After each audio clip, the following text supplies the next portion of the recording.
Let's go ahead and get started at this point. We don't have everybody online yet that have signed up, but let's take it from there. Good evening to all of you. I'm Johnny Walker. I'm the president of the Woodland Hills Homeowners Organization. Calling the meeting to order.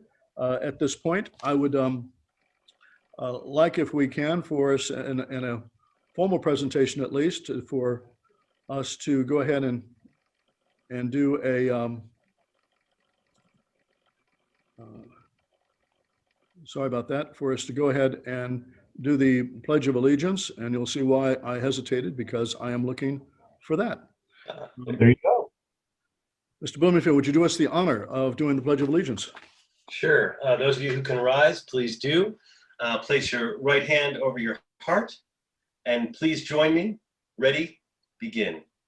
I pledge allegiance to the flag, United States of America, and to the republic for which it stands, one nation, under God, indivisible, with liberty and justice for all. Thank you for that, Councilman, and we appreciate the fact that you were willing to do that in spite of what ended up happening down at the council this past week. All of us have been in that predicament where we go, a mental hiccup there. I've had it happen to me before too. So you just never know on some of these things what ends up going on. For those of you who just joined us, there's been some talk going on that I take somewhat of an offense to personally, very frankly. That is that they felt that that this tonight was going to be nothing more than a dog and pony show with pre-scripted questions that have been provided to the council member for him to somewhat regurgitate a predetermined answer to questions. And I wanted to assure everybody that is not the case. I would not stand for that. I'm a trial attorney, and I examine people on the witness stands and in depositions. And while I won't use that kind of harshness with a council member under any circumstances, nevertheless, I don't like to read from questions. I like to listen to what people say to me, and we will begin to try to answer or ask some questions to get to some information. Now, having said that, I do have some questions that have come to me that I will read from some of the members. And those members that are listening that may have some questions too, I would encourage you in the bottom portion down the Q&A to feel free to type in your questions. Aaron is going to be reviewing them to find out some that might be appropriate, and we'll read them. I would love to be able to open up your mics to let you ask them live. We may try some of that, but very frankly, we had we got bombed on one of our initial Zooms that was not very pleasant, that the council member was on. And to avoid that experience, I've become a little bit gun shy on opening up all those mics, but we'll see. We'll see how that goes for this evening, and we might be able to do that. But anyway, I want you to know your questions will be looked at. And all right, so that's where we are on it. Tonight, we're going to go through a couple of things. First, we have our board members that are going to be installed by the council member.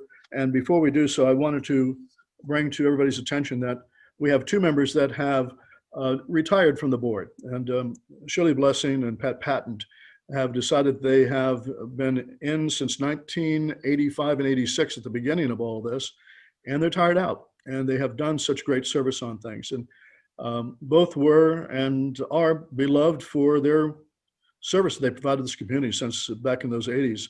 They've been board members during that entire time. They've been good friends of the community with all they've ended up doing. They brought their insight and passions to our community, and we're deeply, deeply, deeply thankful for that. Shirley has been our constant contact with Pierce College for decades. Much of the preservation of the agricultural community you see there is a result of what Shirley has done. Those are going to be some big shoes to be able to fill at this point. Dennis is stepping up and taking on some of that obligation at that point, and hopefully we'll be able to prop him up and take on some of those responsibilities too, to make sure that we have a good relationship with Pierce College. Pat Patton has been a great historian for things. Pat goes way back in his work with the city, and he knows a lot about where some of the bodies are buried and some of the things that have gone on in the past. But he's been a good historian for us, and a great sense of consistency in both the planning and development for our area. He's attended many of the planning meetings and has always been quick to express his opinions and to express them to the board and to the community too. So both of them have decided to retire from the board, but we just want you to know that we have been truly blessed to have had them with us for the years that we've had. They're still with us. They still are going to be participating as things may come up.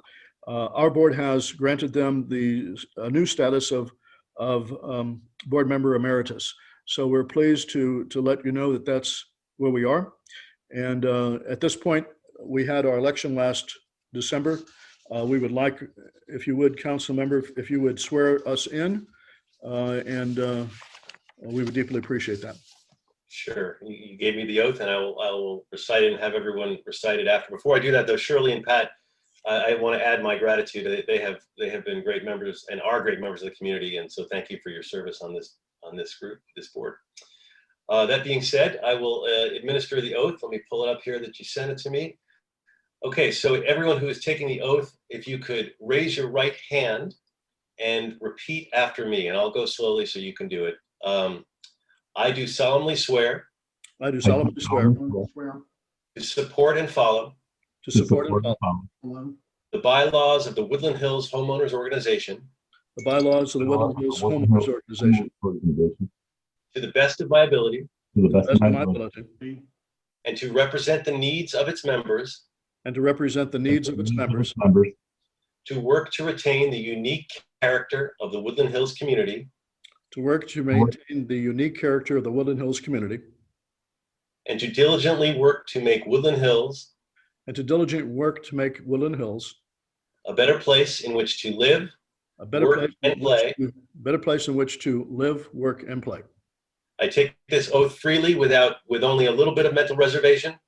I take this oath freely without any mental reservation. Congratulations, everyone. Thank you, Council.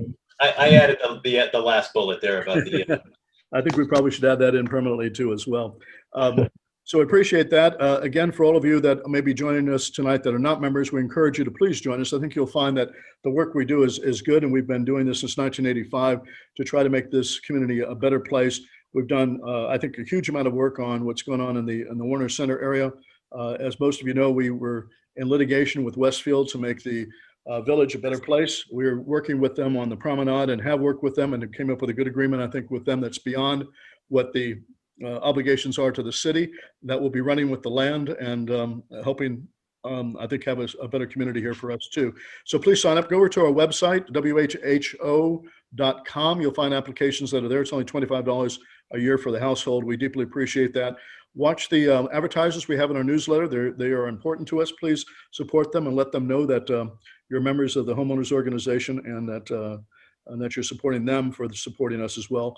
Our next meeting is going to be on February the 24th. It'll be a Zoom meeting. Our guest speaker has not been determined yet. We will do that at our board meeting this coming Monday. So keep that in mind. Tonight, Councilman Bob Blumenfield, who has been serving this community for a long period of time and has gotten his more than just his feet wet in all the things that have been going on in this area. Bob, I'm going to turn the floor over to you for you to give us basically a background of those things that you've accomplished in this past year and what you have to look forward to for the next year, those projects that you're beginning to work on, and what your hopes and dreams are for this next year for our community. And then after that, we'll open it up to some questions as well, both from myself and hopefully from the community then too. Bob, floor is yours. Well, first, thank you, John. Thank you for inviting me. I won't do all that you just asked because I know that this group likes to do a lot of questions and answers. So I'll do a little brief presentation, but you open it up. So hopes and dreams for the future, all the things that have done this last year, that would take up all the time that we have because there's been a lot going on this year. Although I was just here with you all not that many months ago, I think August or September. But even since then, there has been a tremendous amount that's been happening. And this year is obviously so unprecedented with COVID and all that's been going on. And COVID has brought so much heartache to our community in so many ways. The light at the end of the tunnel, though, of course, with COVID is that we are moving to vaccine phase. We were talking earlier, Pierce College is going to open up for the West Valley as sort of our big vaccine center, but sooner than later too, we're going to have vaccines available in pharmacies and other places like that. Today we had Dr. Ferrer before the council, and I got to ask her a number of questions about vaccines and where we are, and we're starting this Friday with the governor's executive order. We're starting to open up again a little bit with restaurants and a number of things. You can see his executive order, outdoor dining. So things are starting to move in a positive direction, even though right now our caseload is, our ICU capacity is very low, and our caseload is still very high. But right now what we're experiencing is mostly the bad decisions that were made around Christmas. All of those, that increase in caseload has sort of peaked us now with the number of deaths and the low ICU capacity.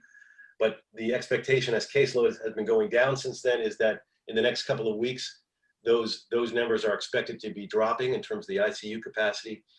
And that's positive. And we hopefully in a matter of weeks, according to Dr. Ferrer, we might even be in a place where we can start looking at opening schools again, which would be incredible in many respects. And as I'm sure many of you here are parents too, who have kids doing online education, it is a tough ride doing that. And it's going to be much better for the kids once they can actually get back, and for all of us, once we can get past COVID. There's also been a lot of progress. I know another issue this group cares about is homelessness. I know this group cares mostly, or not cares about, but is often focused on the land use issues. And John, you mentioned the big one with Westfield getting approved. That's huge. Warner Center 2035 plan is moving forward, and there's a lot of progress there. We can talk about different development issues on a Q&A basis. The other issue, of course, is homelessness that I know folks like to, it's a critical issue. You know, people like to talk about that issue, and it is except for COVID, is the defining issue of our time right now, because homelessness has just gotten worse. We have 4 people a day who are dying on the streets of Los Angeles. We are in a crisis and continue to be in a crisis. And the cliff that is coming potentially is going to only exacerbate that and make it much worse. That being said, we've also been making a lot of progress over the last year. In fact, I think I alluded to some of this last time I was here, but in my district alone, we've got 8 different interventions coming in the next several months that are happening. Things like 2 Project Room Key hotels that have now been purchased by the city and will now continue permanently to serve as shelters, as housing under what's called Project Home Key.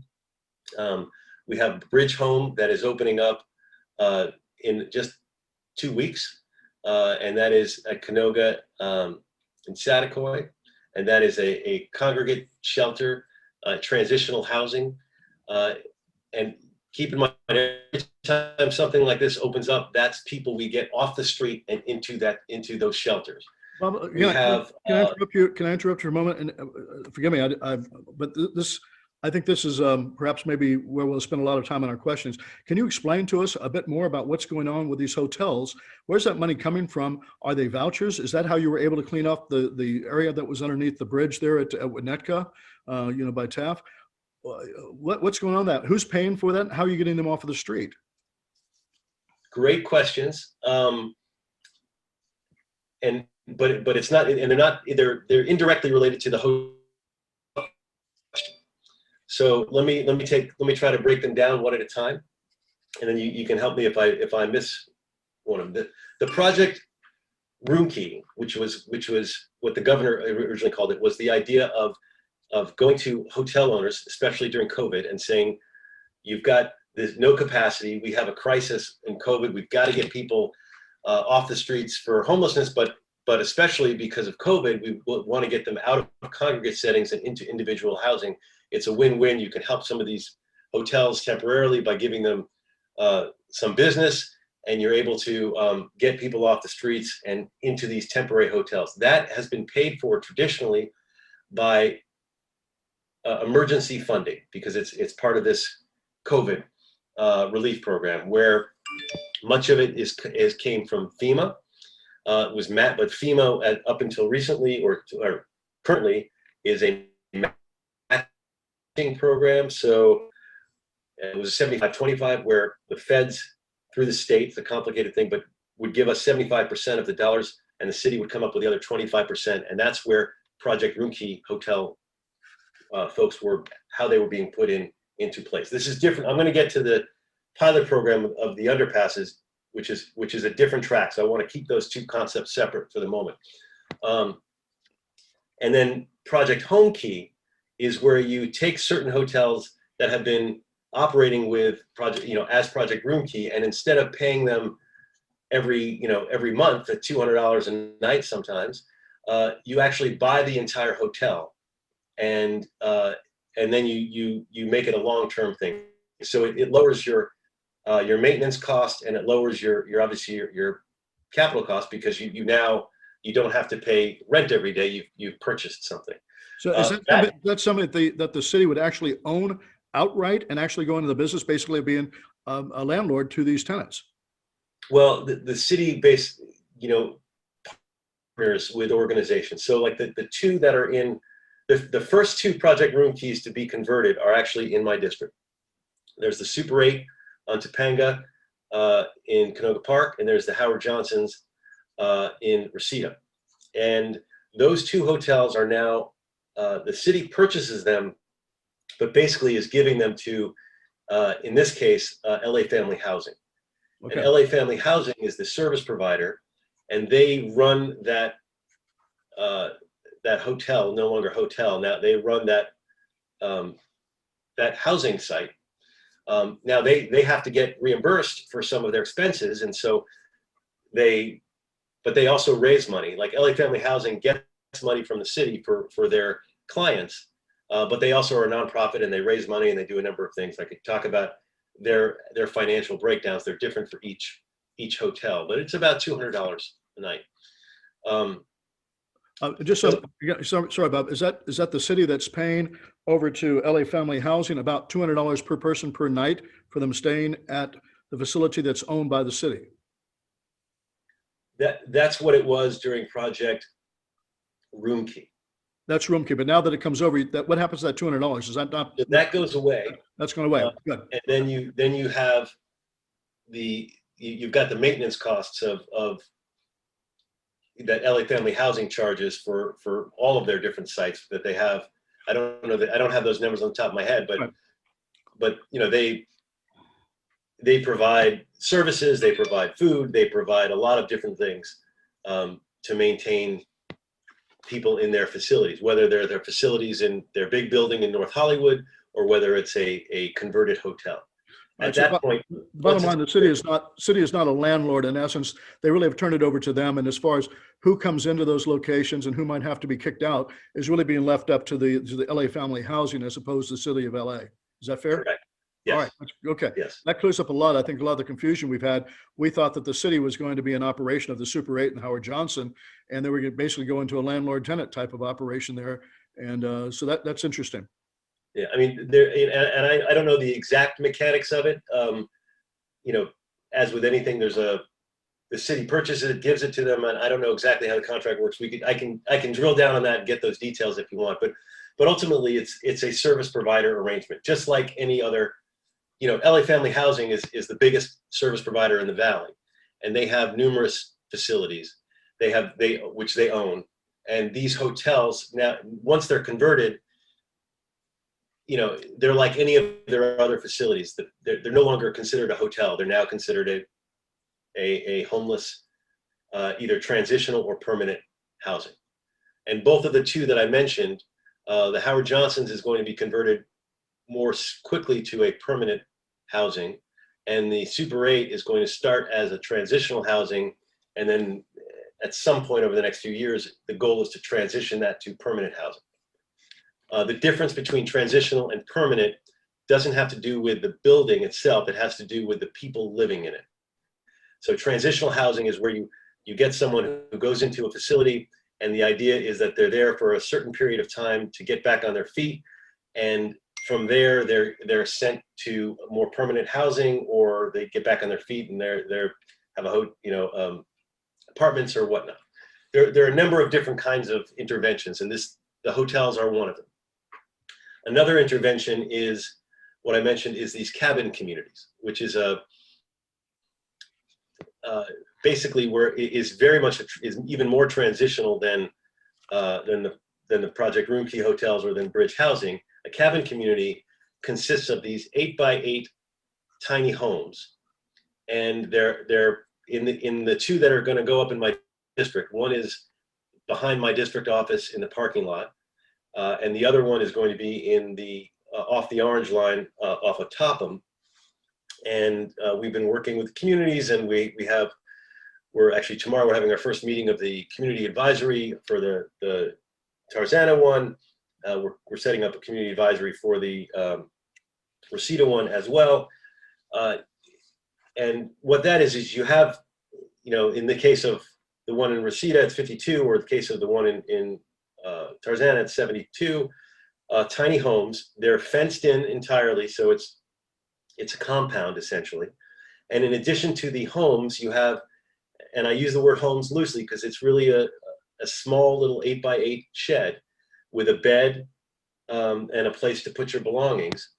No running water, but then there is a separate facility within the compound that is a shower, restrooms, and then there's a separate little building that would be for the service provider and to provide services and to have meetings, and then they have picnic benches and that kind of thing, and a dog run for the pets and some storage, and a guard shack. So it's a whole. And you, by the way, if you're interested more in what these things look like, go to my website. I have a ton of information, including schematics of what these are going to look like, and it's all easily accessible on my website. Help us with 2 points on that. First of all, what is the cost to the city for each one of those? I'm hearing all kinds of outrageous figures on that. What does that cost? And secondly, how are you handling security in those particular areas to make sure these things don't get kind of crazy? My experience has been minimal, but been downtown by the courthouse, and they're almost their own little sub communities, almost like communes, if you will, where they have their own people that decide where you can put your tent up at, and who can be friendly with, and what radios can be turned on, and what stations they can listen. They have their own little separate society, if you will. Who's going to handle the security at these locations, and what is it costing the city for each one of those, and now to be able to administer that? How much money do we spend on this stuff? Sure, we go to that. So I'll forget the whole presentation. I'll just go with the questions. So sorry about that, Bob. You caught my interest on that because I knew. No, it's fine. So the question is how much do these cabin communities cost? And it's a great question because cost is something, as you guys know, I'm a bit of a budget hawk. I mean, I was the chair of the budget assembly committee. I'm on the city budget committee. I'm always, I'm so frustrated by the costs of things in our city, and the homeless cost of the interventions also drive me nuts because they spiral out of control so quickly. And I can go into the reasons for that. And there's a number of controller reports which outline all the costs. The actual cabins themselves retail for only about $5,000.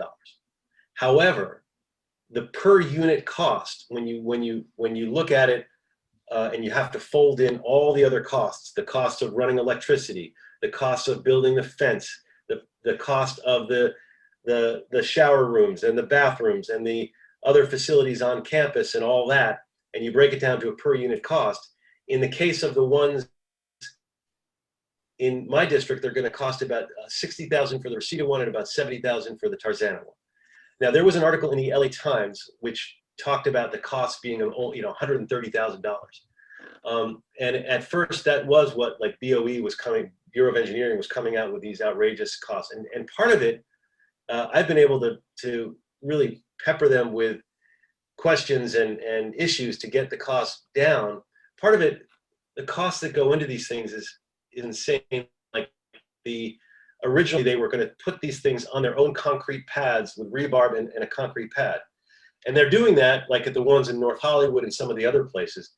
By the way, these cabin communities are going up all across the city. And we're not the first ones to have them. The North Hollywood ones are almost built. There's 3 of them going up there. You can actually go there and see them. But for example, there they put a concrete pad with a rebar and put each one on top of that. Well, the 2 parking lots I'm talking about are already asphalt. They don't need to do that. So that was one of those outrageous costs. Another cost, which I'm hoping to pull out of the system, is the fire alarm costs.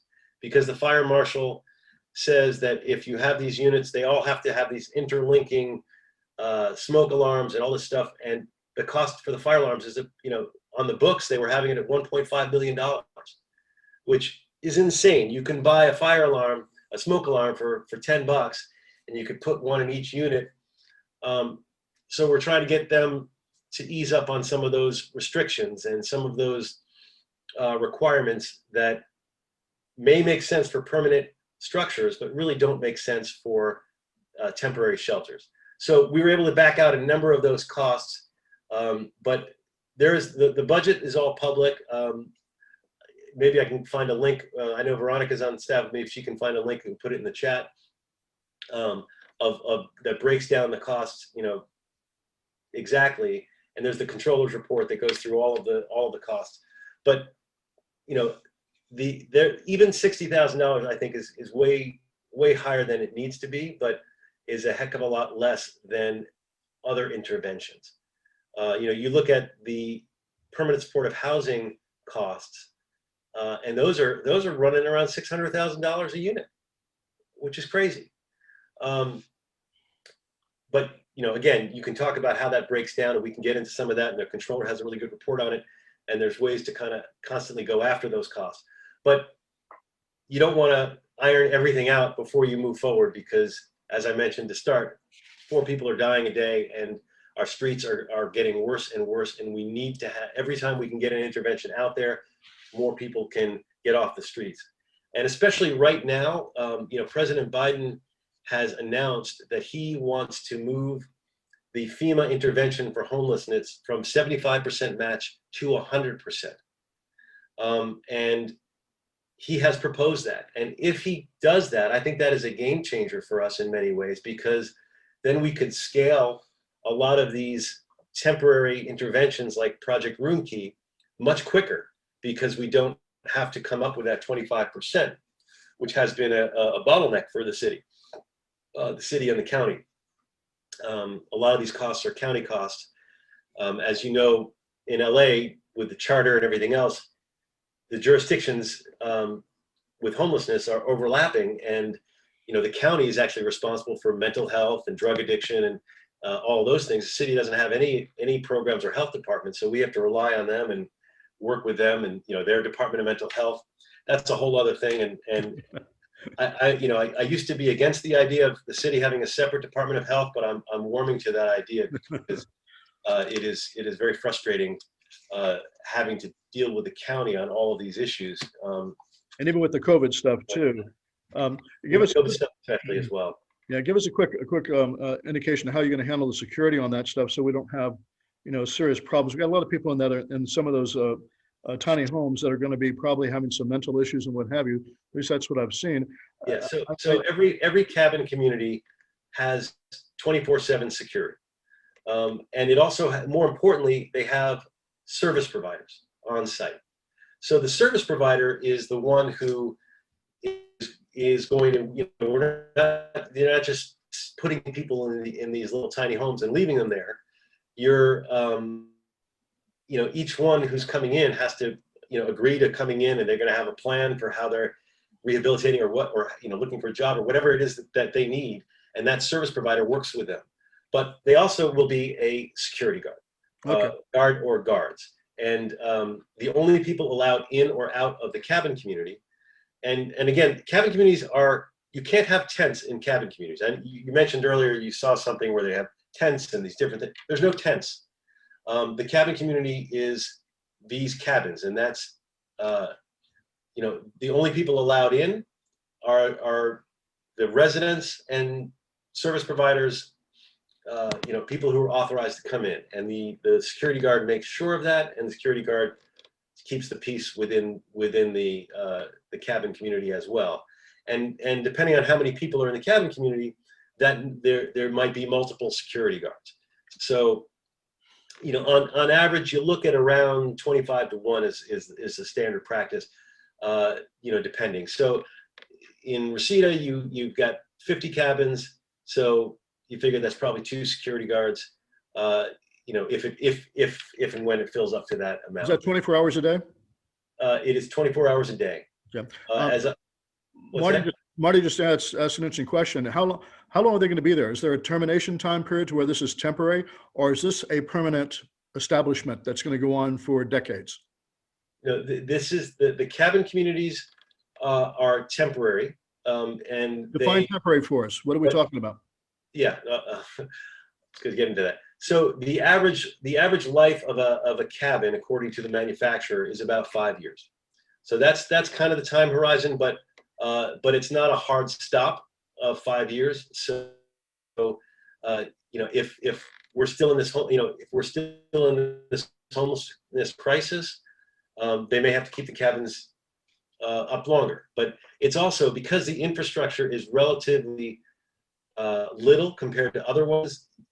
It's much easier to shut these down. Unlike the Bridge Home, which is on Canoga and Saticoy, which is opening up in early February, that's a building. That's permanent. That's got a 25-year commitment to being there as a transitional housing, and that is staffed accordingly. It's built accordingly.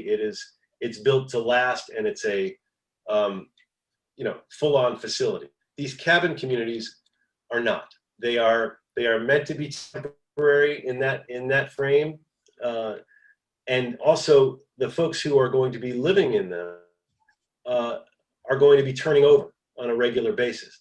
This is not supposed to be someone's forever home. It's supposed to be their temporary home to get on their feet and then get to that next level. In fact, when I did a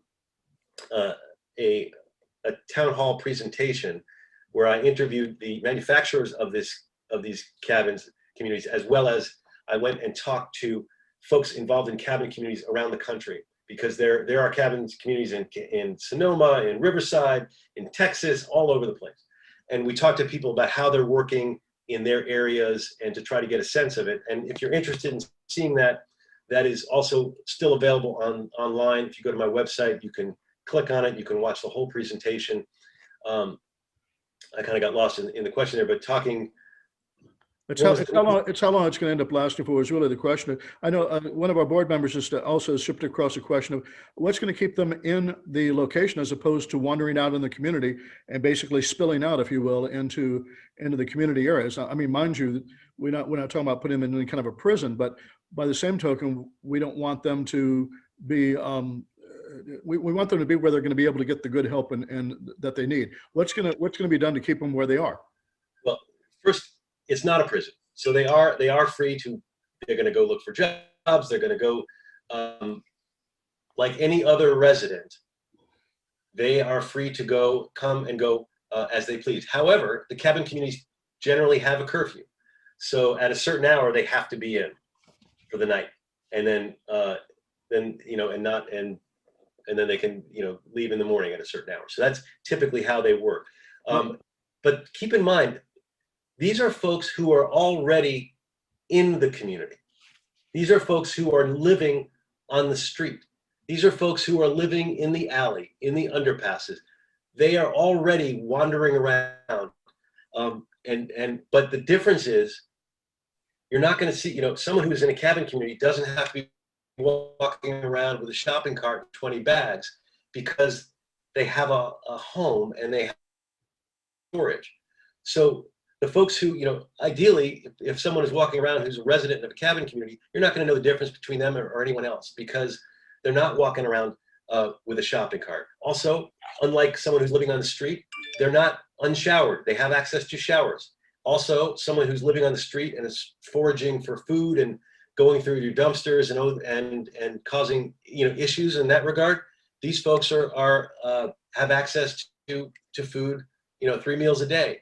So Bob, you say that there's some of them are here in the community, but Damien just asked an interesting question. Is there an effort underway to help those that are transient or homeless vagrants to return to their own hometowns? Utah discovered that New York City was paying stipends to individuals to leave New York. Does LA have any kind of a program to make sure that those people that are basically coming here because we have kindness in our heart and good weather, that they're able to get back home? Or are we just going to accept them now that they are now become California residents? Well, we do have a program to a reuniting program where if someone is willing to go back to, if they're from somewhere else and they're willing to go back, the city will pay for them to get on a bus and go back. And in fact, I do a lot of outreach myself. I go out with LAUSD, every other week, and you can't force somebody to leave the state or leave the city, but I have been successful several times when I talk to somebody and they say their mother lives somewhere else, or wife or whoever. And I don't wait. The city program takes a few weeks to get the processed. But when I find somebody who says, yeah, if I could get back to so-and-so, I would do it, I buy them a bus ticket on the spot. Or I call, I make sure that they actually have somewhere. I've had some really interesting conversations with people's parents and people's significant others. And multiple times we've made that connection and reunited people and, gotten them that bus ticket on that day, because I've often found that it's often when someone is ready, you have to kind of strike while the iron is hot. Gotcha. Aaron looks like he's got a question from somebody that as well. Aaron, you can unmute yourself. What's the question that you've got there? Sure, thanks, John. So obviously there's a lot of questions. Most of them are about the homeless issue. So I'll just ask a few because they mentioned specific areas of Woodland Hills, and then I'll sort of back it into my own question. So this is Lynn Gilson. Thank you. The health hazard on Don Pio and Costanzo, considering the homeless camps there. And then she specifically asked, do the people who live in this neighborhood have human rights as well to not be exposed to the hazard?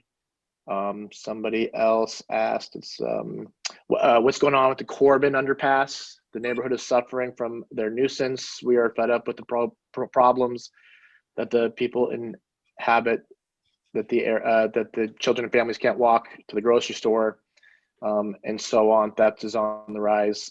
We need a solution. And then just sort of backing into my own question, you put a motion forward to the full city council that we all, the WHO, supported, and we sent in a support letter to the council file. But it turned out it was a pretty controversial motion. Had a lot of pushback, and now it seems to have just sort of fallen off the map. And that's the one where it was cleaning up the underpasses, specifically to get them into shelters. Can you speak a little bit about that, and why is it falling off the map? Maybe why was it so controversial? What we're doing now to have it be put to a vote to the full city council? All great questions and complicated answers, and it hasn't fallen off. But I'll explain where that is on that motion. So I think in order to answer the question about Corbin, I think I need to explain, and I was going to get into this, but we just jumped into the questions, a little bit about the pilot program that I did with the underpasses. So last time I was here, I think I was talking about this and Judge Carter and how I think that could be a game changer with Judge Carter if we can ultimately get to a district settlement that would allow us to enforce our anti-camping laws. So I've been working a lot with Judge Carter to try to make things happen. And I got LA Family Housing to agree to do a pilot program in my district where we would offer housing to all of the people in the underpasses in my district, from Valley Circle over to Lindley. And we would attempt to find housing and shelter for all of those folks. And the idea was we would have a date, and after that date, we would say that area is now off limits. But the problem was the law didn't allow to do that. The judge was willing to let the city do that as a federal judge, which we weren't allowed to do in other situations, by tweaking our two laws that refer to that. One is called 4118, and that's the law that's referring to the municipal code that deals with sit, lie, or sleep. And that there was a law on the books that said you can't sit, lie, or sleep on the streets of Los Angeles.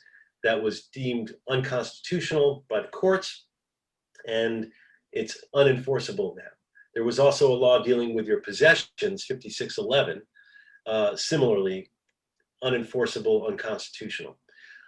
So my thought for 4118 and 5611 was, okay, we can't do it broadly, but especially with the judge's support, we could create a buffer zone on the freeways.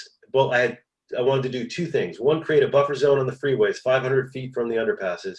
And second, 500 feet around any homeless intervention, like the cabin communities and other things, so that you couldn't have anybody camping, sitting, sleeping, lying within 500 feet of one of these interventions, which I think makes a lot of sense, because I don't think they'll become magnets, but there's always that fear. Like in Venice, it's happened.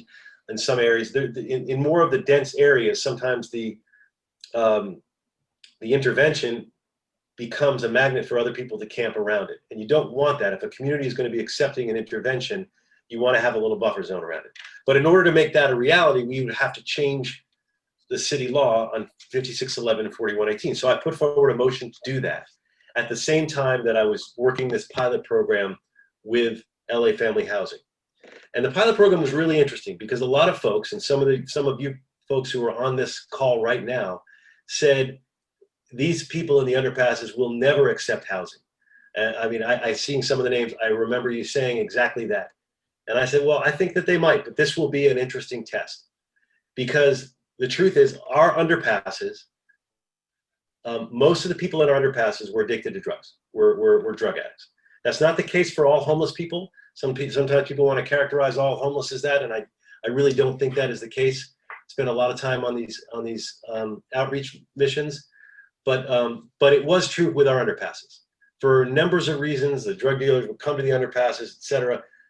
The percentage of people in those underpasses was very high who were drug addicts. So a lot of people said, well, no matter what you offer them, they're not going to accept it. We tested that theory.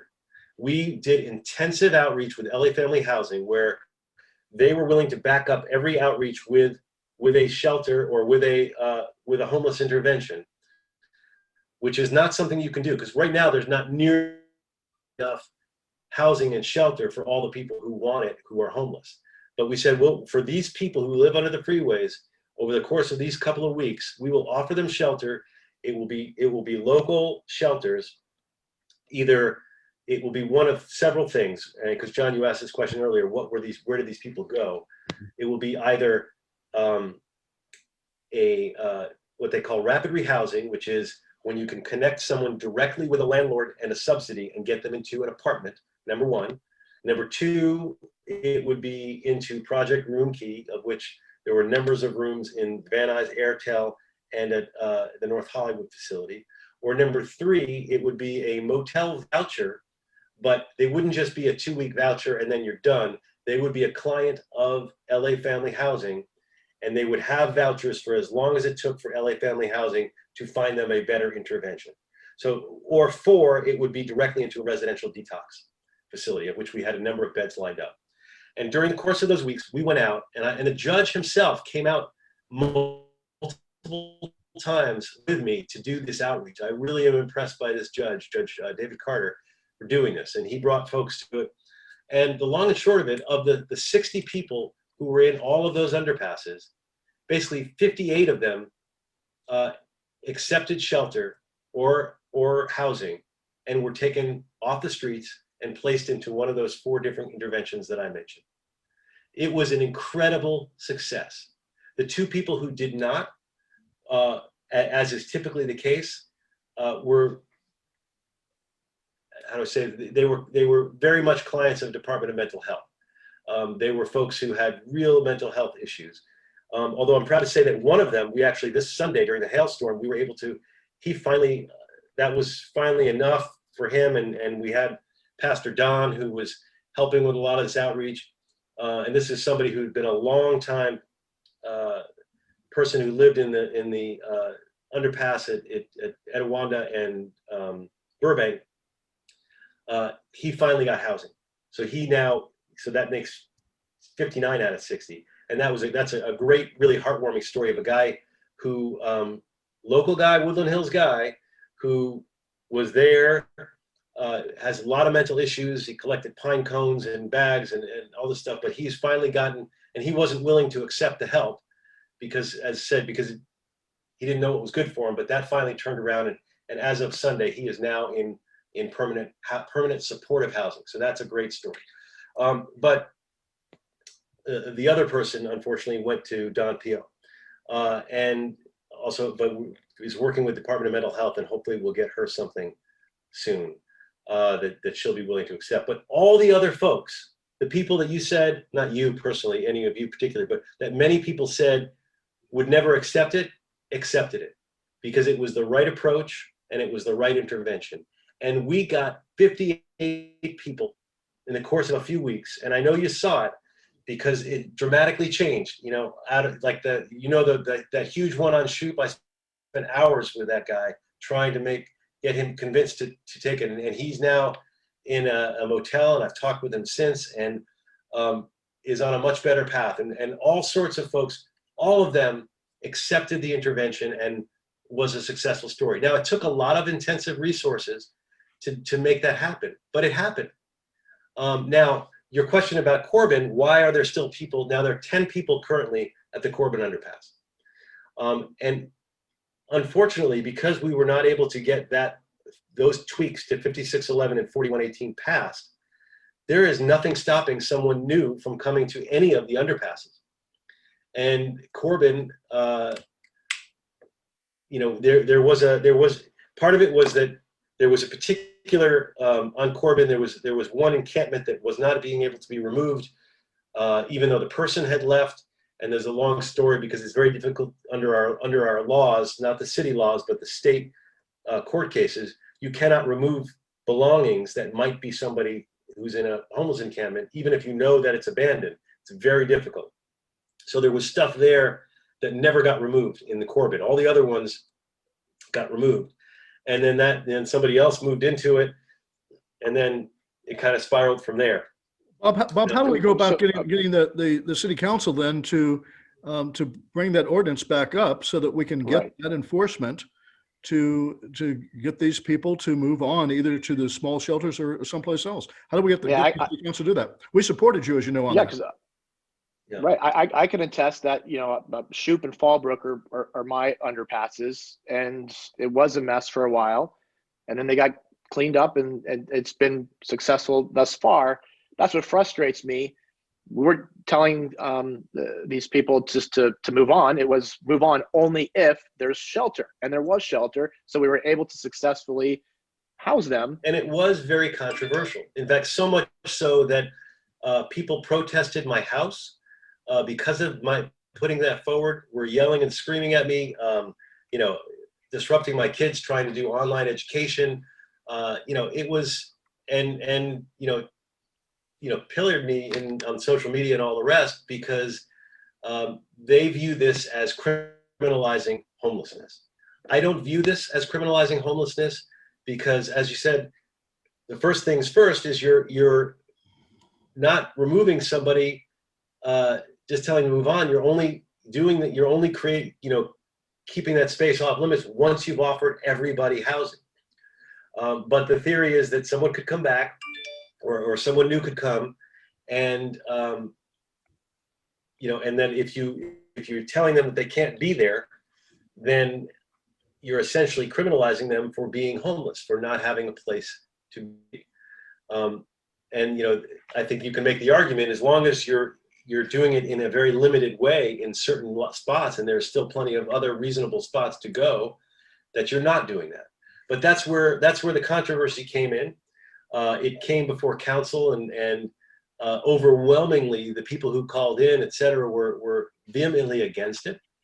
And as I said, we're saying horrible things about it. Bob, is this ordinance and this legislation really the only thing that we can do to get LAPD to start empowering them to do stuff? We had Damien also asked that type of question too. What do we need to do to empower the LAPD to be able to enforce the laws so that we don't have these people that are vagrants? Listen, we have rights too. They have rights as well, but there's got to be some kind of a happy medium in between that. You've come up with some great ideas with stuff, and now apparently the city council does not want to go along with that legislation. How can we help you, or is there some other avenue we need to be exploring at this point? Well, it's interesting. When I first proposed it, it came after a long session, and I got 7 people to co-sponsor it, or and all you need is 8. But then after all of the controversy, a lot of people got cold feet about it, and the council president sent it back to committee to be worked on. So it's now in committee. It's not dead. It wasn't voted against, and they're going to try to come up with some different version of it. And I understand some folks were worried about the protocols of, well, if you're saying the area is off limits, what does that mean? And I think those are reasonable questions that can have reasonable answers in terms of, it doesn't mean that a police officer comes and arrests somebody right away. You can have a situation, where, someone is, first given a warning. You can have a situation where you have outreach workers go there first. You can have a situation where you make sure that the signage is appropriate and out there. And there are lots of protections that you can build into the protocols. But all of those protections were not yet enumerated. But typically that's how you do things, is you do the legislation, then you enumerate the protocols. It seems that with something this controversial, we're going to need to enumerate all the protocols. So you have For to enough put those people are details willing in, to pass you legislation. want those details in the ordinance itself then?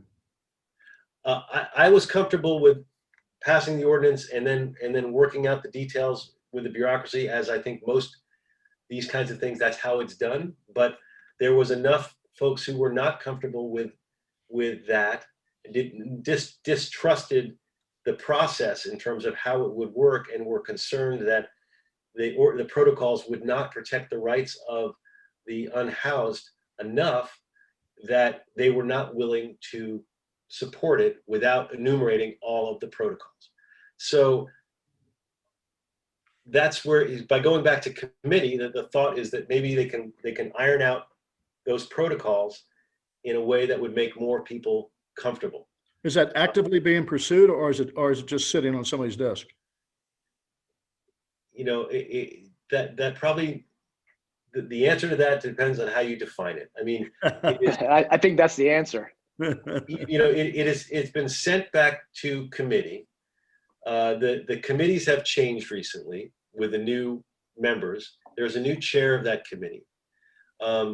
However, I've talked to the chair of that committee, which is Mark Ridley Thomas, and he has actually, I think, a reasonable view, and he has said, which I think is good. He has said what I've always said, which is that everyone has a right to a roof over their head, but you don't have a right to every public space and every park bench. And I think if that's his frame of mind, then we can come to some good protocols as well. Whereas a lot of folks are not willing to say that. A lot of folks are saying, unless everybody is housed or has housing, then you cannot you can't create regulations about, which I think is crazy. You need to be able to have regulations,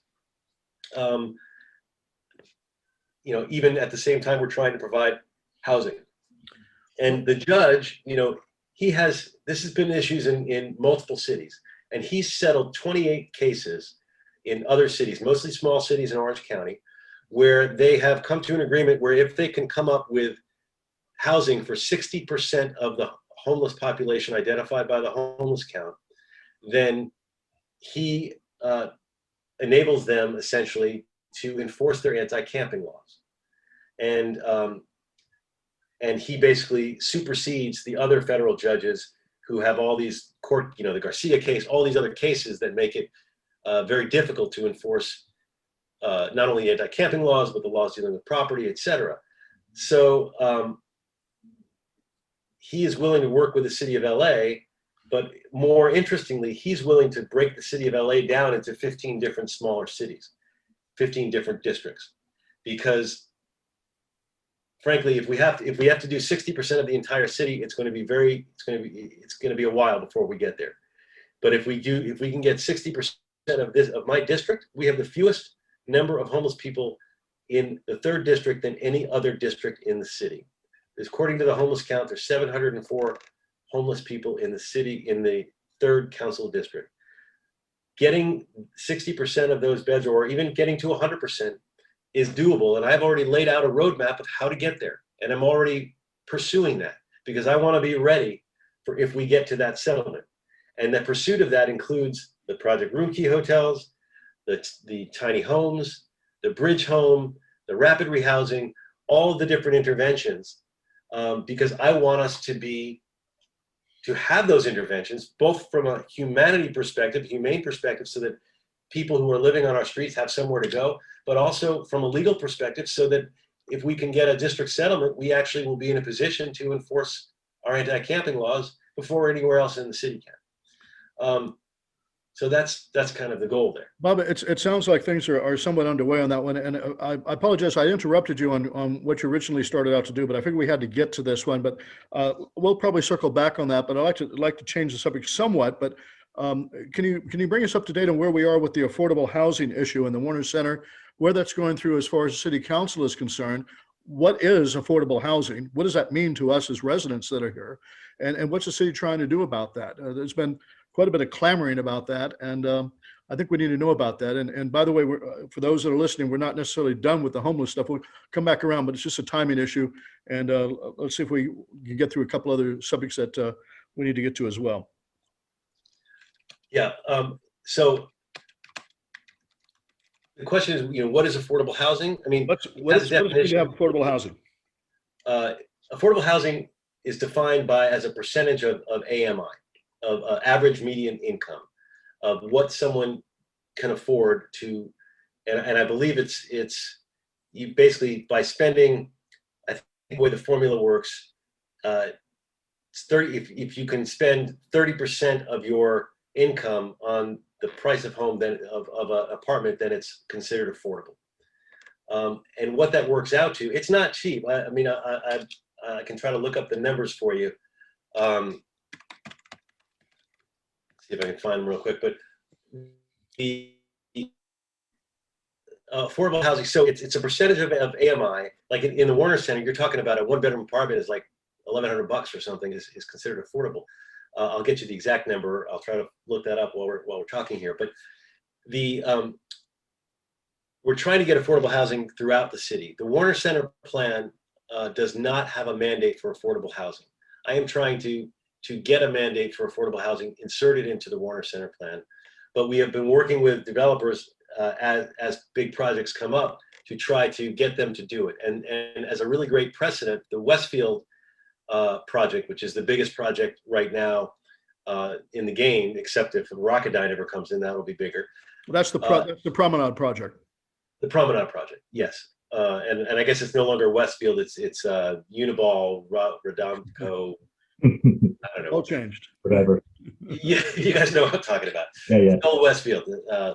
But they agreed to, as part of, and we really pushed them on this in a good way, as part of the overall deal, that they would have a total of 5% low-income housing, meaning affordable, 5% affordable housing, meaning 120% AMI, which is sort of middle income, meaning average of 120. So you could have as low as 80 or as high as 150, but it's really going to be around 120. So you have 5% low, which I think, and then they have 5% workforce housing. So they have 15% of their housing is a set aside of one sort or another. 5% is the low income, 5% is the 120% AMI, and then 5% is what they're calling local workers. And that means they're going to make sure that they rent 5% of their apartments to people who work within the radius of the Warner Center, who work in the Warner Center area. So that's 15% set aside. We're trying to get similar kinds of things for other projects that are coming up. There is a fee that every developer pays that goes into an affordable housing trust fund that's used for some of these other interventions, but we don't have a mandatory affordable housing right now. I had a motion to put a study together to figure out how that number would work, and they're still working on that. There's been a little controversy about that, trying to get to figure out what exactly can the market afford in terms of affordability. And Adler project, which is more recently, that's another big project. They've agreed to 10% of workforce housing. Workforce That's the being project defined that's just north of Kaiser, the Kaiser facility on Burbank. Yes, yeah, and that is the 10% of the 120% AMI.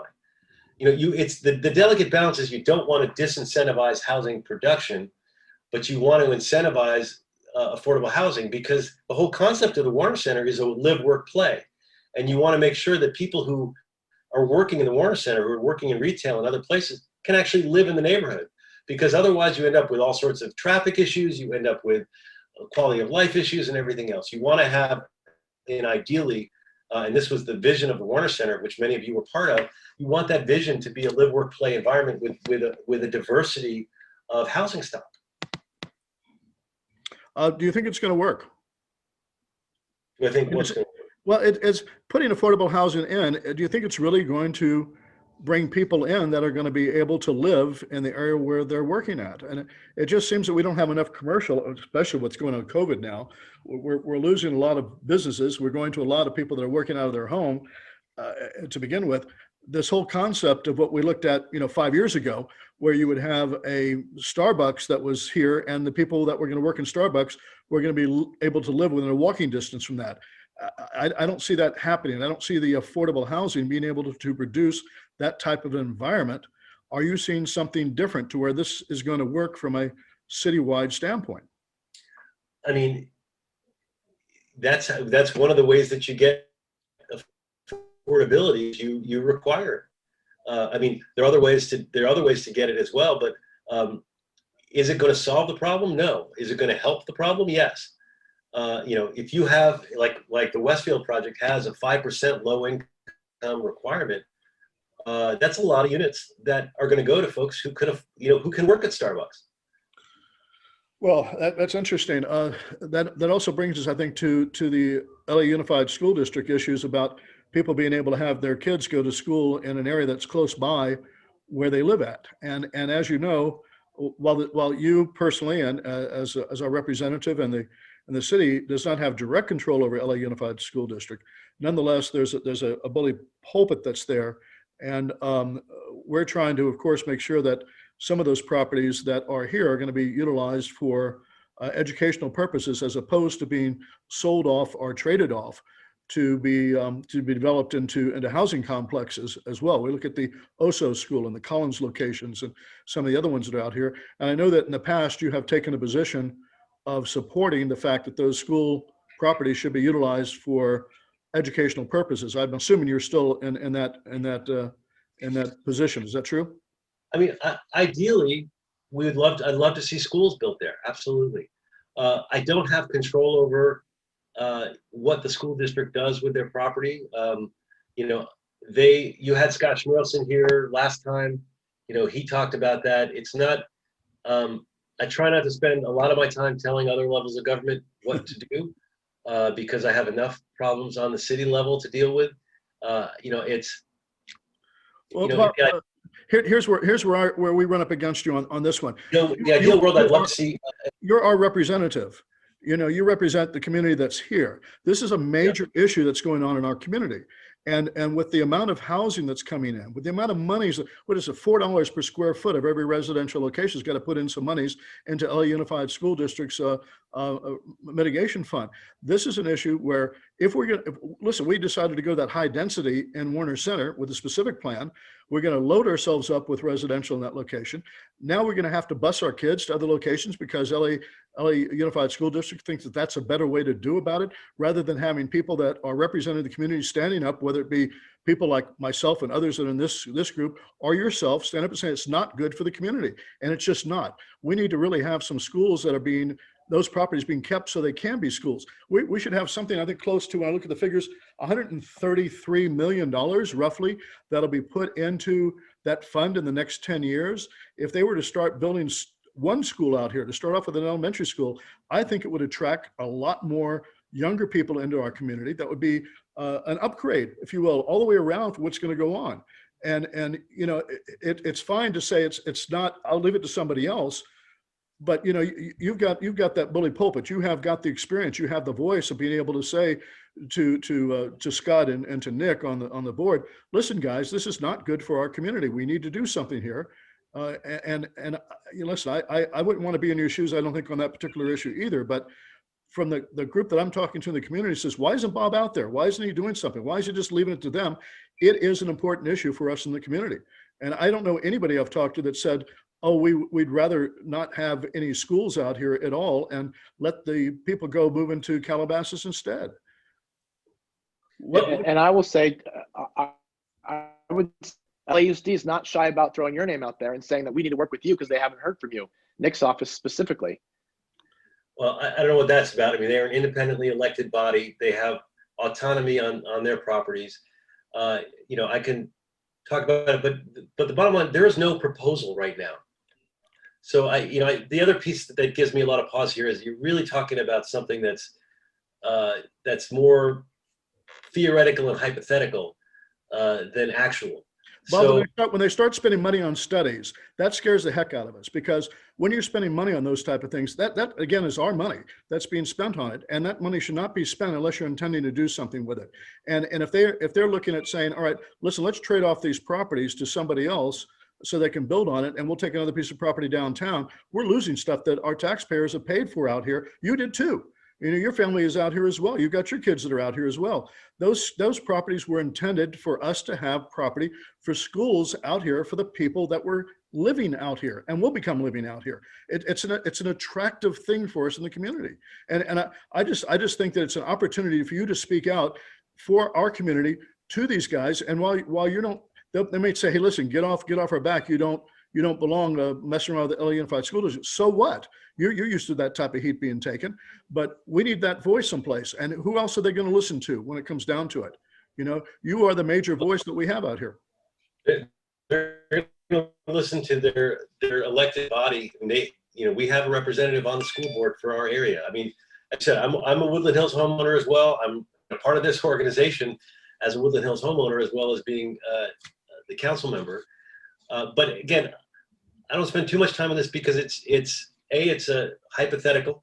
You know, you're talking about and you're talking about the general issues of, I don't want to micromanage LAUSD in terms of trying to figure out their exact capacity, where they need to have schools.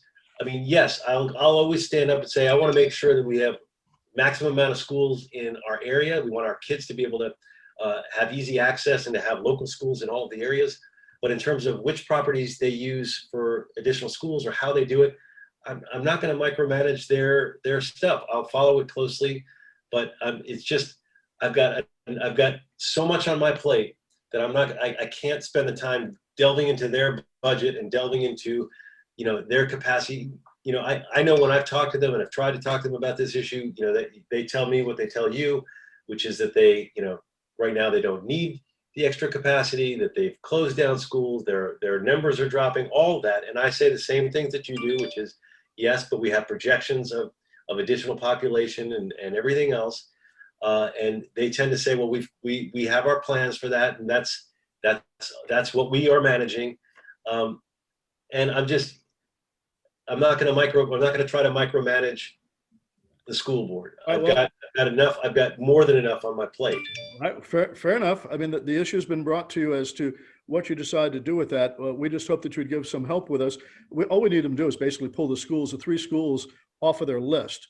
So they're not even going to be considering those at this particular point. If they find at some point down the line, we get into this, as we get out of this COVID and there's more development going on, who knows? It may turn out that they're not going to do the development out here that we expect it's going to be done. And maybe those schools can come back up for something else. But right now they should be pulled off of that list. There's no reason to be there. And Schmierelson told you all, and he's told me as well, that he doesn't think that that these properties are going to pan out in his perspective. And, he's said that. So to a certain extent, in some ways, you pull them off the list, yeah, then they're always out there. But if they actually do their study and then they figure out this is not in their priority list, that's almost a better position to be in.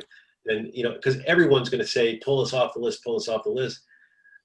They have a right to look at everything and but hopefully they look at it in a wise way. And part of their feasibility is also looking at the population projections and everything else. That's what a responsible study would be to look at the big picture. All right, let's see how that develops over the next few months at that point on it. And I appreciate your position. It's a tough position to be in, and let's see how it develops up. We're getting short on time, and I think there's another big issue that we'd like to hear about is the reimagining of LAPD. There was a lot of talk about we losing the Topanga Station up there, and how the heck are we going to be able to cut down on our police forces and what have you? the fear that we have, and it's probably because we're not educated to it, is that the reimagining the LAPD is we're going to lose police officers. We're not going to be as safe as what we are before. What say you? Well, I certainly don't want us to be losing police officers, and definitely don't want us to close down Topanga or any other station. I've been very clear about that. And Chief Moore is saying that we are not going to have to resort to that. At one point, he was saying if we have certain amount of cuts that we might have to close down stations. And when he said that, he said, you know, last out, first in kind of thing, meaning the most recent stations would be the first ones on the chopping block. And if you go by that, you know, Koreatown, Topanga, and one other are more of the newer stations. But, you know, I would fight tooth and nail against losing our station. And I don't think we're going to. We have a very difficult budget situation. I mean, we don't have enough police in terms of the overall numbers, but we also don't have enough money as a city, and we have to figure out how to balance those needs. We have 50% of our discretionary budget goes to the police department. And so when you're facing a huge deficit like we are right now, we're facing a $675 million deficit. You have to look at everything in the city across the board. You know, when 50% of your discretionary money is from the police department, if you take the police department off the table, you not only hollow out, you make it almost a mathematical impossibility. So how do you deal with all of that and make sure that we keep our public safety and keep our police? We cut $20 million from the police at the beginning of this year. There was, from a budget perspective, and again, I want to start out, I support our police. I've always been a big booster of our police. I want to make sure that they're well funded. The reimagined policing is a separate issue, and I want to get into that because I think that there is some really useful things in terms of unarmed interventionists, and I want to get into that. But that does not mean that we're cutting that. That allows us, the police, to actually focus on policing as opposed to other things that they may not want to focus on. Well, on the defunding issues, I'm looking at a question here from Matt Craven. He says, our local senior lead officers claiming that defunding the LAPD has resulted in the elimination of our local homeless outreach program. His words, not mine. Is that true? Is that what's going on, to where we're going to have to cut back on a lot of these programs that have been serving us because you got to cut back someplace? I mean, are we going to lose some of these local things going on? Well, first off, when you say the defunding of the police, you're making the assumption that we have defunded the police. And I reject that assertion. It is not true. I want to give you the actual numbers. The actual numbers are at the beginning of this year when we faced a huge deficit, and now we still face an additional deficit. We had to make major cuts in the city entirely. We cut 31 departments. Of those 31 departments, some were cut 18%, some were, and with street services defunded, they were cut almost 18%. The city council was cut, the council itself was cut 5%. You look at all the different departments that were cut, what percentage do you think the police were cut by? They were 5%. Cut by, no, less than 2/3 of 1%. Really?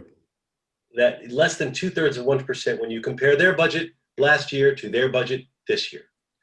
Of all the 31 departments that were cut, they were cut the smallest percentage. That's a fact.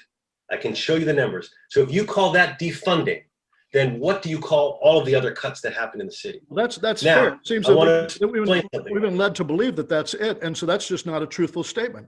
The media or anybody else is telling that there's a movement out there to defund LAPD is just false and is a lie. That's well, there is a movement out there to defund. There is a movement out there to defund LAPD, not by me, and not by the city council, but there is a very strong movement out there. And they call the city council every day and say, defund the police. And they have what they call the people's budget. And if you look at their budget, they have a proposal for defunding the police that would take the police down to $600 million. Their proposal would take the police spending down to less than what we have as an obligation for our pension system. It is an impossibility what they have put forward as a proposal, and that is the proposal to defund the police. And yes, there is a movement to do that. Now, I want to make something clear though too. On the $20 million cut, it was a pain, even though that seems like a nothing cut, 0.2%, it was a painful cut. And the reason why it was painful was because in order to have the same level of services as last year, we don't need the same funding. We actually would need a much larger amount because of the bargaining agreements that we're putting with the police. The police budget has increased, the labor costs have increased substantially, the raises that have been kicked in. So in order to fund, when the mayor first proposed his budget, he proposed a service neutral budget, which increased the police department by $130 million. In order to, and that would have kept pace with the salary increases that were bargained and that are kicking in throughout the year. When it came to the city council, we could not justify increasing the police budget at the same time that we were cutting the heck out of every other budget. So we basically left it neutral at $3 billion, which is not, it was technically 20 million less. But you look at it and say, well, the mayor proposed $130 million more and you cut it by 20 million, that's a $150 million cut. So some people talk about the police being cut by 150 million. And that's technically a true statement because the mayor proposed a $130 million increase. The council decreased it by 150, which is a net decrease of 20. However, that decrease of 20 hurts. And it hurts a lot because of all the raises that were kicked in that make it more difficult to manage the same amount of services under that budget. So in order to accommodate the labor costs, you had to do things like cut overtime and cut a number of infrastructure and do a number of cuts that the police chief proposed that would get us through this year. And that was what was done on the beginning of the fiscal year. Now you cut to January, and over the course of the last 6 months since the fiscal year began, many of the economic assumptions about the economy stabilizing did not come true. In fact, the economy has dropped down through the toilet because we're dependent on our TOT, our transit occupancy tax, and our sales tax. And those taxes are very COVID sensitive, and we don't have enough money. You can't spend what you don't have. So on top of the cuts that were made at the beginning of the fiscal year, we now have a $675 million deficit that we have to solve for. The CAO proposed a solution which included cutting 933 officers, laying them off, and cutting a whole range of other folks. In budget committee, we said we can't even consider that. We pared that down to about 300, so by a third, by 2/3. This is not to cut them, but to even consider how you go about doing that, because in order to consider it, they have to go through a lot of. It's not a simple thing. Anyway. Tell me about so this is interesting that there's actually a division between defunding the police, but rather reimagining them. You mentioned that you've got some different ideas about what the police should be doing. That's different as part of the reimagining them. What is your concept with that, and how is that going to be beneficial to us out here?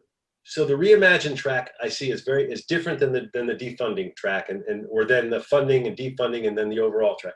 The idea of reimagining is that there are a number of police functions that could be better done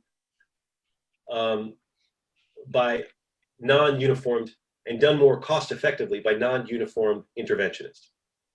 This is not the first time that the police department has been reimagined in different ways. It was less than a decade ago when police officers were directing traffic on the street.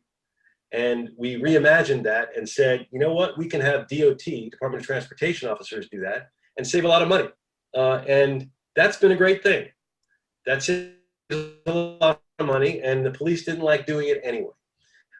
When you talk to the police, so what kinds of things, and so I'm a big proponent of the reimagine concept. In fact, I looked at the Eugene, Oregon model where they have this program called Cahoots, where they're able to divert 17% of their 911 calls to unarmed interventionists. And they save a lot of money doing it, and they have a lot of very positive results from it.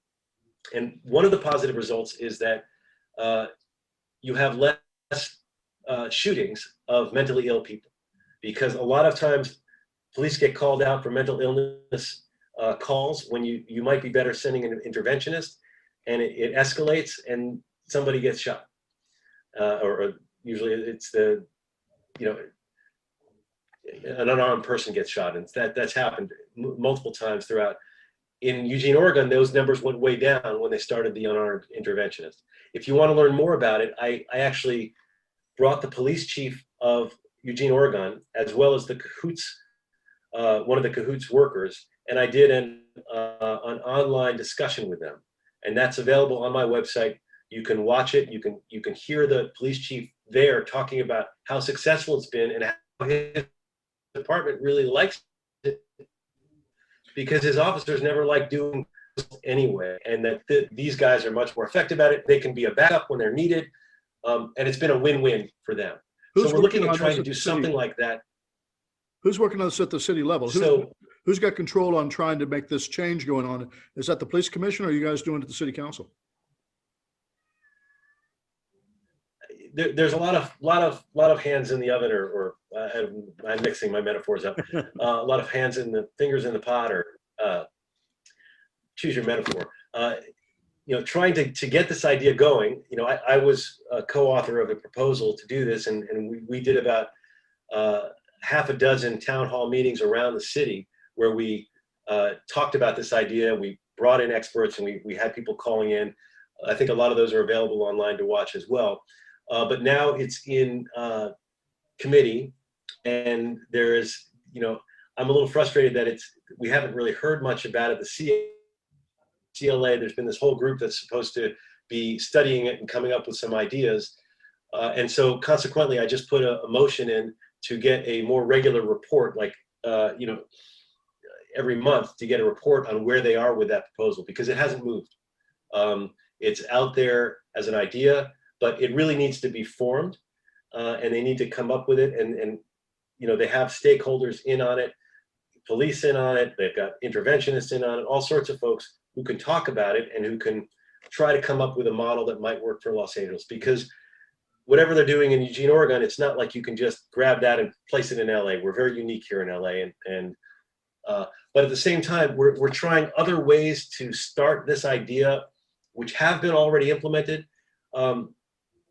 And for example, having through the Innovation Fund, which is on the committee that I chair, we're funding at small clips various unique interventions to try to get some of these ideas started. Like we created a fire at the fire station where you send out when you get a certain 911 calls, you send out a nurse practitioner, and they're able to go out and deal with some folks on the street that would normally take up the time of a police officer or a firefighter, and that's been working. Similarly, there's been a partnership with Dee Dee Hirsch Mental Health, where they have these vans now that go out with a Dee Dee Hirsch worker, and some of those calls get diverted to these mental health workers. So that's going on now? What's that? That's going on now in the city? Yes. Yeah. In the city of LA. City of LA. All right. And this is good stuff that's happening so far. Aaron, I see that you got your hand up. We're just about out of time with the council member. Do you have some poignant questions from some of our viewers that we need to talk about before we say goodnight to them? I don't want to tie you up much longer. You've had an exhaustive already. I'm happy to answer whatever questions. And the other thing is, if you write me an email, we try to respond to every email that we get, because we know, don't just try to put something on social media. I've got 6 social media platforms. We use that. We try to push out information. We try to respond, but there's so much out there, and we don't. And a lot of times they're from people who are not constituents. So if you have an issue and you want an answer, send me an email. Go to my website. You can ask the questions there. I did want to follow up though on the reimagine a little bit, and you mentioned a lot of different parties having their fingers in the pot there. One of the things that was concerning to me was, and I did go to a few of those around Los Angeles webinars. And I have to say, the presenters on those webinars, the people you're working with on that, are the very people that are showing up and protesting in front of your house with the bullhorn. So it's concerning to me that the people that are protesting in front of your house, you know, screaming and yelling at you, ruining your kids' online education, are the people that you're working with on Reimagine LA. I work with all of my constituents, everyone in the district. So even if somebody protests my house, I still will meet with them and discuss something. But that's a very well, they're not those aren't your constituents. They're no. You know, the folks who are interested in alternative interventions is a very wide swath of folks, you know, I don't think people can disagree on all sorts of issues, but I still want to work with them. And I do think that that's just a broad stroke. I really try. There are issues. There are people on this very call where we'll have very strong disagreements, but I will always work with you, and I will always work with them. You know, if we have a strong disagreement or with anyone, even if you protest my house, I will still work with you. And it, you know, Bob, that's certainly been our experience with you. You've always worked with us on all issues that are there. Marty, you've got your hand up. Let's get to a quick question. Go ahead, Marty. John, I was just going to make the recommendation that that Aaron needs to ask some of the questions that are actually posted and not just his own. Of course. I mean, a lot of these questions are you know, back to the homeless issue. I think Bob, what's going on for more than anything else is that the issue of homelessness is not going away. It's permeating, I think, almost all of our discussions and our life, because we have this compassionate heart, all of us do, that we just don't like to see it. And it tugs at us to find ways to be able to handle it. I think that your approach on the reimagining LA with the police departments coming out there, I'm reluctant. If I actually had it happen, I was in a Carl's Jr. store where I saw a lady come in who was obviously mentally challenged, and she had her daughter with her, and she was flipping out. And my first reaction was to call LAPD. And my second reaction was, if they show up, this lady's probably going to get killed because she's going to grab something at some place and she's not going to go quietly. And so, you know, we have this compassion for things on it, Bob, and we want to encourage you that this reimagining stuff, while it sounds to the uneducated, me being one, that it's let's defund the police and not have any policemen around and not have anybody out there, but let's have people that are going to do, you know, let's go hug people and be nice to them, and let's do it that way. I'm assuming that you're going to take a much more active role in that, and we want you to know that we're here to help in that regard if there's anything we can possibly do. You know, I appreciate it, and I don't. I mean, obviously, I don't agree with the characterization that it's let's go hug. I mean, the police, even in Eugene, Oregon, are backup for the interventionists, but it's just, you know, just be open to other ideas. Not, you know, not just because all you have is a hammer, not every problem is a nail. You know, there are a lot of different solutions that we can have for problems of 911 calls. The police talk about how the mission creep, how they have been asked to do everything these days, and that's not right for them, and it's not right for us as a society. We have to have alternatives so that they can focus on what policing really is all about, which is crime fighting. We don't want, you know, they're not social workers. Some of them are great social workers, and I could tell you some of our senior leads who do a great job, but we need a good mix. We need to be open to a diversity there. It's not about defunding, it's about focusing, the way I look at it. And if you can save money on, if we could divert 17% of our 911 calls and not have the police waste their time on things that are not crimes, and they can focus on crimes, that means more time for crime fighting and less crime. Now, you mentioned also what can people do in terms of the homelessness. You know, last time I was here, I said, look, we have to have interventions in every community in my district.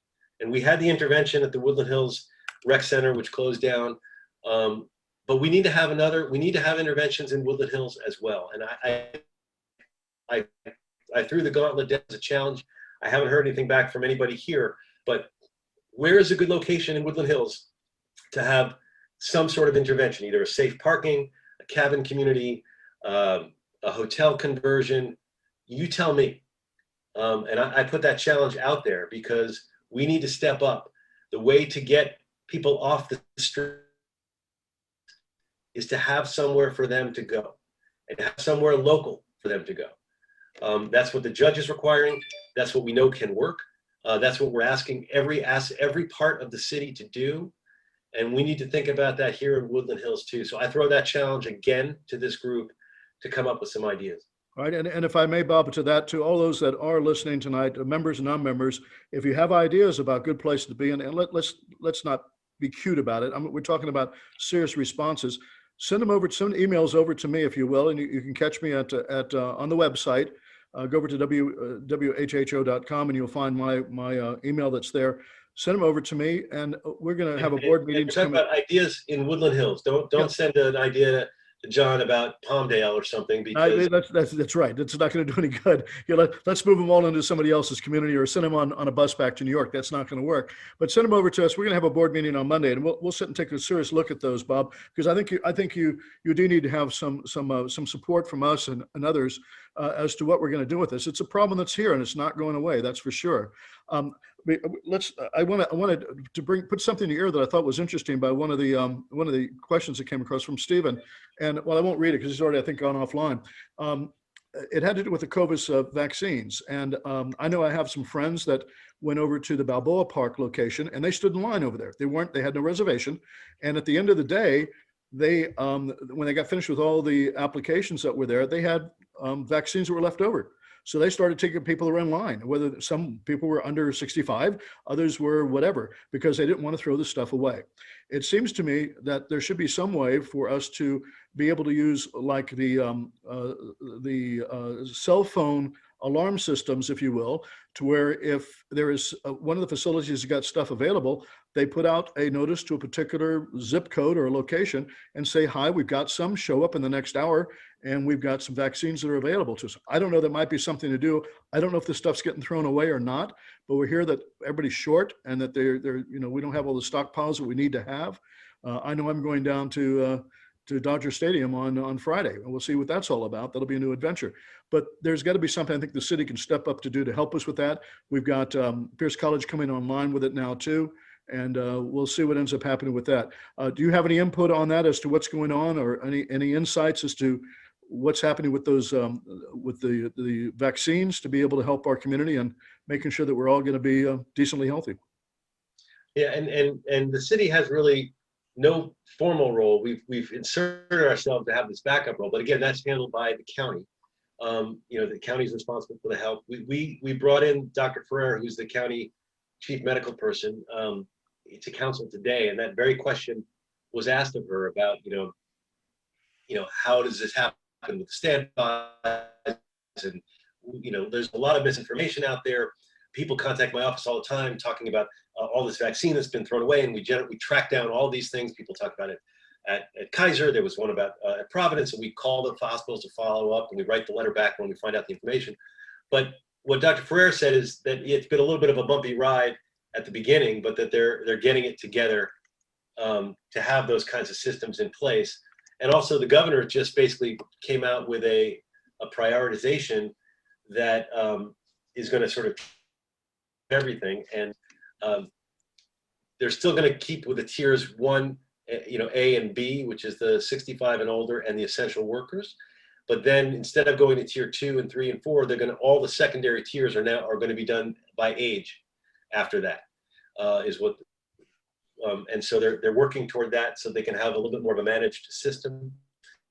And they're flying the plane as they build it, so to speak. It's frustrating because, in LA, we're behind other areas to some extent. You read about other states where they have a higher vaccination rate. And part of that is we have a lot of healthcare workers, and our tier 1 is much larger. But my hope is that they're going to be, as Dr. Pereira says is happening, is that they're getting past those bumps and getting better organized.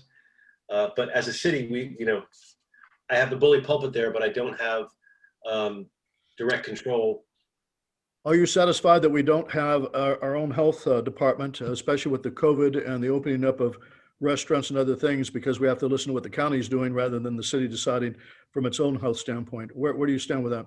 Yeah, I mentioned that at the beginning. If you had asked me that a year and a half ago when people were talking about creating a health department in the city, I was against it originally, because this was before COVID, because it was like, really, we want to duplicate the bureaucracy. It's going to, cost us more money. We need our money for our crumbling infrastructure. And, I'm not about, I'm always complaining about mission creep by the city because we take on all these new things and we don't have enough money to support our core activities.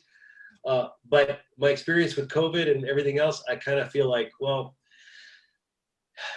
I wish we had a health department during this crisis, and maybe there's a way to create one, and we can divert some of the funds that come from the state that go to the county for our community, city.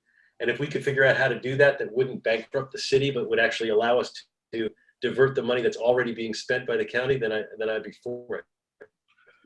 Well, And so I'm more interested. I was just talking to Councilmember De Leon about co-authoring a motion to get that process started, at least getting a study done on what it takes to get a health department. And we're actually in the process of drafting that motion. well, listen, we want to thank you for the work that you're doing, and thank you for coming on this evening with us as well. We've held you up for quite a period of time here. We've been trying to get to these questions that are coming in, and there's a lot of them that's there that we'll package up and send over to you as well. Our format is always difficult to figure out what we're going to do with it and how we're going to be able to handle those questions. But I would hope that we haven't in any way offended you by the questions or by our approach to things, but rather. Not at all. I'm always happy to talk about whatever issues are on your mind. I've always said, every time I've been with you, and I've been here many times, no holds barred, whatever you want to talk about. And so I'm not offended in the least important issues, and I want to work with you on them. Well, we deeply appreciate that, and we deeply appreciate the work that you're doing for us in the community. It's tough these particular days. This has been a past year that none of us expected, and nobody could have even envisioned in the wildest dreams, I think, that this is something would happen, not only just here, but for the entire world. It's just craziness on travels being stopped, people not being able to go to weddings. It's just, everything's been upside down. So thank you for being there and working your way through all those things and continuing to have your input with us. We deeply appreciate that. And for those people that have joined us tonight, if we haven't gotten to all your questions, we apologize for that. We're still trying to figure out how the best way to be able to do that is. And this is still a work in progress on that. For those of you who are not members of our organization that feel, as we do, that we're doing some good work here in the community and what have you, would like to support us and make sure that your voice is being heard, please go join us. Go over to our website at whho.com. There's an application that's there. We deeply appreciate the efforts that all of our members have put into this. And Council Member, we deeply, deeply thank you for attending with us tonight and for giving us your time for this evening. We appreciate that. A few things, John. This is being recorded, so we will post it so that everyone can watch the recording. If it wasn't here live, they can watch it. And I will package up all those questions that people had that were not asked, and I'll send them over to the council member. That sounds perfect. Thank you, Council Member Blumenfield. We deeply appreciate it. We'll say goodnight to everybody now at this point in time, and thank you all so much. We deeply appreciate it. Thank you. I appreciate it. Also, I would encourage people who do have questions.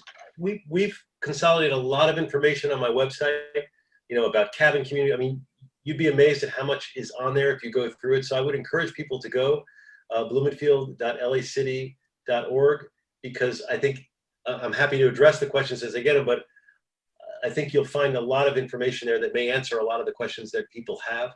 But again, I just want to express my gratitude for you allowing me the time here and for always keeping a good dialogue. And I appreciate the fact that all of you are volunteers that are working in the community, and you care about the community, and that's why you're doing what you do and why you come to these meetings. And I respect that, and I appreciate that. So thank you. Well, thank you. Thank you. We'll say goodnight to all of you now. Please have a safe evening, and we'll look forward to talking with you all next month. In between time, if you have issues, let us know, and we'll see what we can do with them. Thank you all. Good night to you.